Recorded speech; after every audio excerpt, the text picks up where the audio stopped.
Hello, Om Namah Shivaya. मैं हूँ Shivangi Shulata Rai Chatterjee. Welcome in my channel Shulata's open window.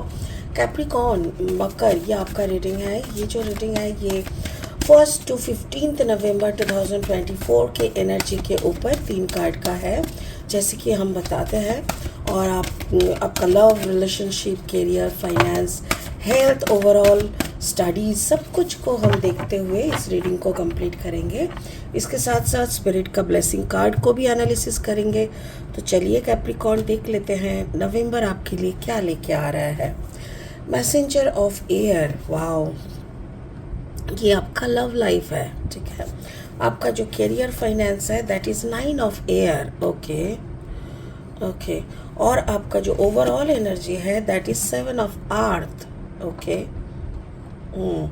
ऐसा लग रहा है जैसे कैप्रिकॉर्न आप कुछ मैसेज के लिए इंतज़ार कर रहे हो सकता है कि आप किसी के लिए वापस आने का, किसी से कुछ हाय हेलो सुनने के लिए आप बहुत ही उत्सुकता के साथ इंतज़ार कर रहे हो.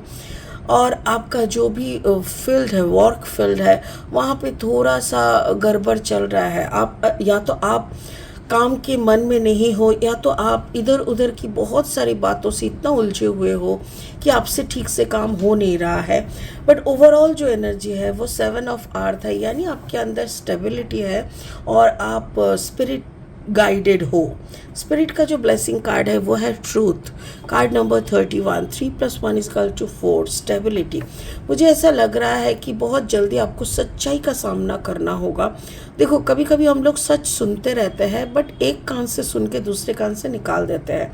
बट कुछ ऐसी सच अचानक से हम लोग फेस टू फेस होते हैं जो कि हम लोगों को हिला के, मतलब हम लोगों को ना समझा के पूरा बिठा देता है. उसके बाद हम वहाँ से उसको और इग्नोर नहीं कर पाते. मुझे ऐसा लग रहा है कि something is gonna happen very soon, जो जिस सच्चाई के साथ, जिस सच्चाई को सामना करने के बाद आप ठहर जाओगे, आप रुक जाओगे, and then again maybe आप उसका एनालिसिस करने पे लगोगे. बाकी इसको तो हम बाद में और देखेंगे. फिलहाल लेनोर्मन डेक से 3 कार्ड लेंगे रीडिंग को आगे बढ़ाने के लिए. कैप्रिकॉर्न, अगर आप मकर राशि के जातक है या तो फिर मकर लग्न के, यानी सन मून राइजिंग, कहीं पे भी अगर आपका मकर यानी कैप्रिकॉर्न एनर्जी है, तो आपका एनर्जी के साथ साथ इस रीडिंग का जो एनर्जी है उसमें कुछ ना कुछ मैचिंग आपको ज़रूर मिलेगा. Capricorn shape. Okay. And then the second is the garden and third is the cloud. Yes. Okay. और 3 कार्ड लेंगे कैप्रिकॉर्न, रीडिंग को फाइनल स्टेज तक ले जाएंगे. अगर आप नए हो तो प्लीज़ मेरी चैनल को पहले सब्सक्राइब करके ना बेल आइकन को दबा देना, ताकि मेरी बनाई हुई हर एक वीडियो आप तक सीधा पहुंच जाए और आप इसको एंजॉय कर सकें. अगर मेरी कंटेंट यूज़फुल एंड हेल्पफुल लगता है तो प्लीज़ इसको ज़्यादा से ज़्यादा शेयर कीजिएगा. ठीक है Capricorn. Okay Capricorn, 10 of cups energy. Wow. And then आपका Page of Wands energy and then 9 of Wands energy.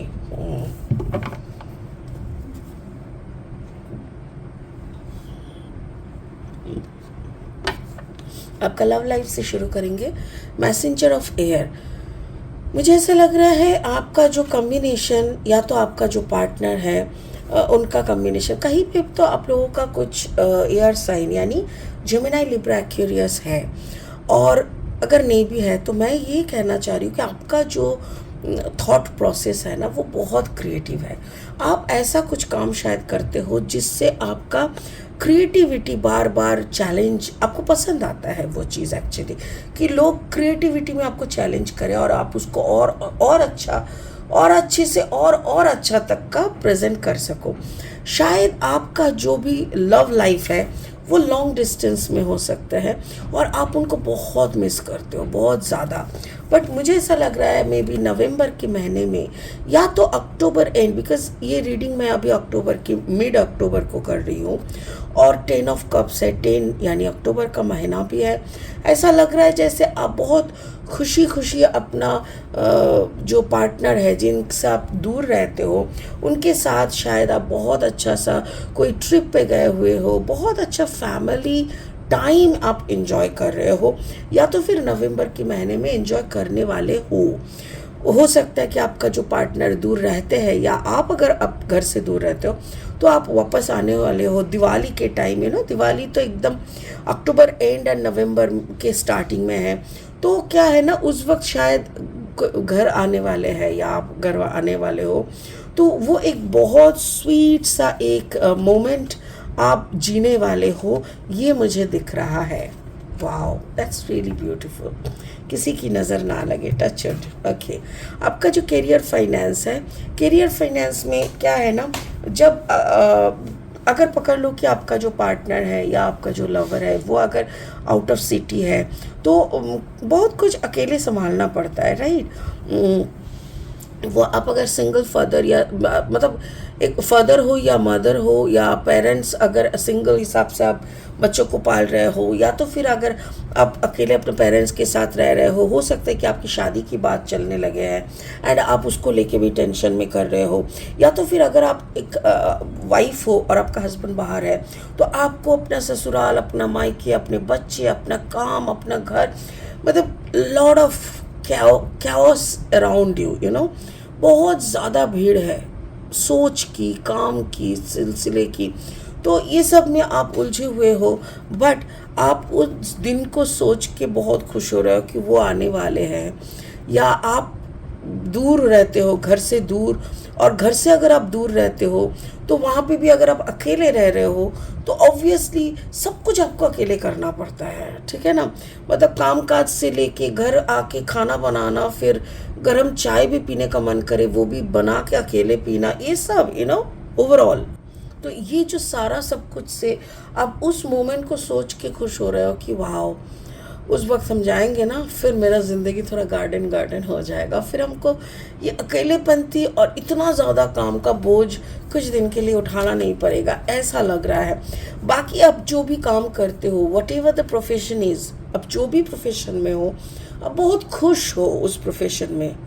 इस प्रोफेशन का ना 2-3 चीज़ें मुझे बहुत अच्छा लग रहा है। एक तो आप शायद जिस ऑफिस में या जिस कंपनी में, जिस डिपार्टमेंट में हो, maybe you are the youngest one, हो सकता है, या तो आप अपना उम्र के हिसाब से नहीं, शायद आप बात ऐसे करते हो बच्चों जैसी, या आपकी जो मतलब आप सबको लेके चलना पसंद करना, थोड़ा fun loving guys, fun loving हो, और आपको ना बहुत अच्छा एंटरटेन करना आता है, तो हो सकता है कि काम के जगह पे आप बहुत फेमस हो। आपकी ज़िंदगी वैसे बहुत कलरफुल है, because you have your parents, friend circle, ये वो, मतलब आप काम के लिए बाहर हो, बट जब घर आते हो तो वो घर में कम टिकते हो, ऐसा टाइप का। तो जो भी है आपकी जो लाइफ है, इट्स रियली हैपनिंग, बहुत ही सुंदर है, और बहुत अच्छे से आप इसको चला भी रहे हो, बहुत अच्छे से आप इसको चला रहे हो। Okay, just a second. अब ओवरऑल एनर्जी देखेंगे। ओवरऑल एनर्जी बोल रहा है कि यू आर ब्लेस्ड। कुछ स्पिरिट्स है जो इंसानों को ना हेल्प करते रहते हैं, अगर वो कनेक्टेड फील करे उन लोगों से, तो उन एनर्जियों से। तो मुझे ऐसा लग रहा है कि आप ब्लेस्ड हो, 7 है आपका नंबर, और आप ना काफ़ी ब्लेसिंग के साथ इसको एंजॉय करते हो। कुछ चीज़ें जो आपको क्लियर नहीं समझ में आता, क्लैरिटी नहीं रहता है, क्लाउडी रहता है, यानी कोई आपको कुछ बोल के गया, आप समझ नहीं पाए, बट वो सारे चीज़ों को भी ना आप बहुत अच्छे से, आपका कुछ तो स्पिरिट गाइड है जो आपको बहुत हेल्प करते हैं, गाइड कर देते हैं, और आपको उन उलझनों से सुलझा देते हैं। बट मुझे ये भी समझ में नहीं आ रहा कि 9 ऑफ वॉन्ड्स जो एनर्जी है, या तो आपका फायर साइन के साथ अर्थ साइन का कॉम्बिनेशन है, या तो फिर आपका कोई बच्चा हो, आपका कोई अपना है जो फायर साइन का है। हो सकता है कि उनको लेके आपको थोड़ा ज़्यादा चिंता करना, थोड़ा ज़्यादा परेशान होने का ज़रूरत हो सकता है नवंबर का महीने में, क्योंकि 9 ऑफ वॉन्ड्स का जैसे कोई वापस जाना, कुछ ख़त्म हो जाना, ऐसा बहुत मीनिंग है।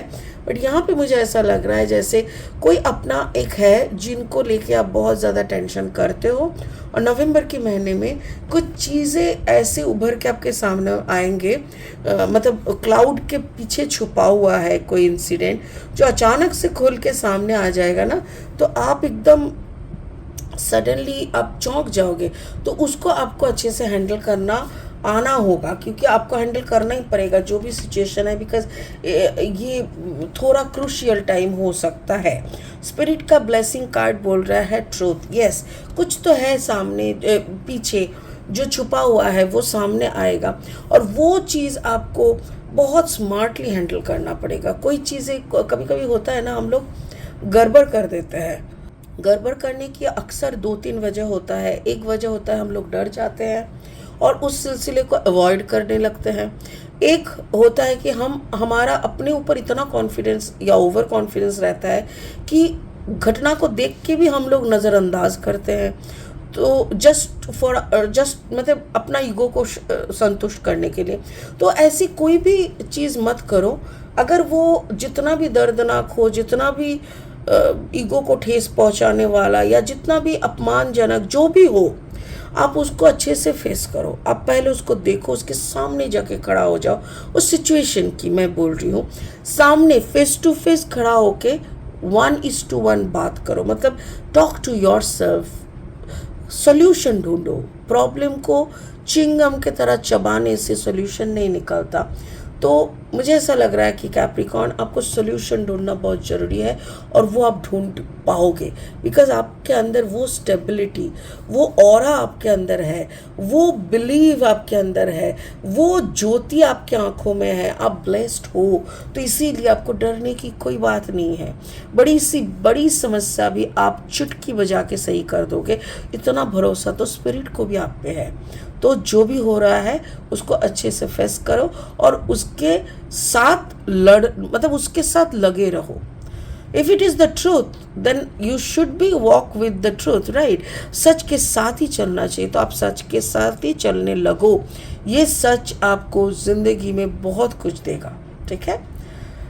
आई होप आप समझ गया होंगे मेरी कार्ड्स क्या बोल रहा है। तो इसी उम्मीद के साथ इस रीडिंग को यही ख़त्म करते हैं। आप प्लीज़ अपने सच को ढूंढ के उसको फॉलो ज़रूर करना। God bless you. ओम नमः शिवाय का जाप करना। Thank you so much. फिर मिलेंगे बहुत जल्दी। Bye bye.